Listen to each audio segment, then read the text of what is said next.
ఒక ఊర్లో ఒక వడ్రంగి ఉండేవాడు. ఉదయాన్నే తన పనికి అవసరమైన వస్తువులన్నీ తీసుకుని ద్విచక్ర వాహనం మీద పనికి బయలుదేరాడు. వెళ్లే దారిలో ఆయన వాహనం పాడైపోయి ఆగిపోయింది. దానిని నెట్టుకుంటూ వెళ్లి మెకానిక్ షాప్ లో బాగు చేయించుకుని 1 గంట ఆలస్యంగా పనికి చేరుకున్నాడు. ఆలస్యంగా వచ్చాడని ఆ వడ్రంగిన యజమాని తీవ్రంగా మందలించాడు. చాలా బాధతో ఆ వడ్రంగి తన పనిని మొదలుపెట్టాడు. సుత్తితో కొడుతూ ఉండగా ఆయన చేయి జారి అతని వేలికి గాయమైంది. గాయానికి గుడ్డ కట్టుకుని మళ్లీ పని చేయడం ప్రారంభించాడు. కొద్దిసేపటి తర్వాత ఆయన చేతిలో ఉన్న ఉలి విరిగిపోయింది. ఏంటి ఇలా జరిగింది? ఉదయం నుంచి అసలు టైమే బాగోలేదు అని గొనుక్కుంటూనే మిగిలిన పని పూర్తి చేశాడు. సాయంత్రం యజమానికి చెప్పి ఇంటికి వెళ్లడానికి సిద్ధమయ్యాడు. తన బండిని స్టార్ట్ చేయడానికి ప్రయత్నించాడు. కానీ బండి స్టార్ట్ అవ్వడం లేదు. అప్పటికే చీకటి పడిపోయింది. ఇప్పుడు నీ బండిని బాగు చేయించుకోవడానికి ఎక్కడికి వెళ్తావు? ఎలా తీసుకువెళ్తావు? రా, నా బండిలో నిన్ను నీ ఇంటి దగ్గర దింపుతాను అని యజమాని చెప్పడంతో ఆయనతో పాటు బయలుదేరాడు. వెళ్లే దారిలో అయ్యో పాపం, ఉదయం నుండి నీకు కష్టంగానే ఉంది కదా అని ఓదారుస్తూ తీసుకుని వెళ్ళాడా యజమాని. వడ్రంగి ఇంటికి చేరుకున్నాక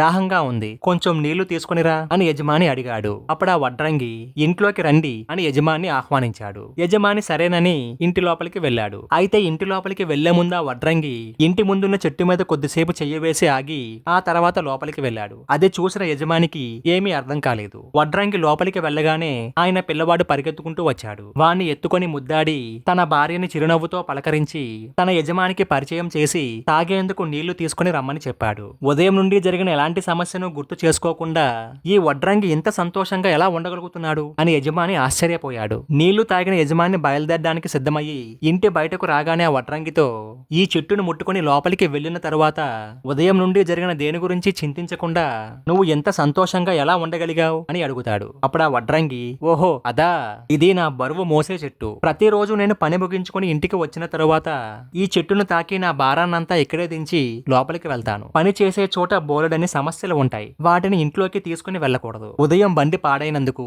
నేను ఆలస్యంగా వచ్చినందుకు, నా చేతికి గాయమైనందుకు, ఉలి విరిగిపోయినందుకు నా కుటుంబ సభ్యులు ఎలా బాధ్యులవుతారు? బయట జరిగిన సంఘటనలకు నేను వారిపై కోప్పడ్డం ఏ విధంగా న్యాయం? నేను ఉదయం వెళ్లేటప్పుడు ఈ చెట్టు నుండి నా సమస్యలను తీసుకుని వెళ్తాను. కానీ ఆశ్చర్యకరమైన విషయం ఏమిటంటే నేను సాయంత్రం తీసుకుని వచ్చి పెట్టిన సమస్యలు తరువాతి రోజు ఉదయానికి సగం వరకు తగ్గిపోయి ఉంటాయి అని వడ్రంగి చెప్పిన మాటలు విన్న యజమాని ఆశ్చర్యపోయి నిలబడతాడు. మీరు కూడా రేపటి నుంచి దీన్ని ఒక్కసారి పాటించి చూడండి. మీ సమస్యలు మిమ్మల్ని చూసి భయపడి పారిపోతాయి. మరి మీరేమంటారు? అవునంటారా?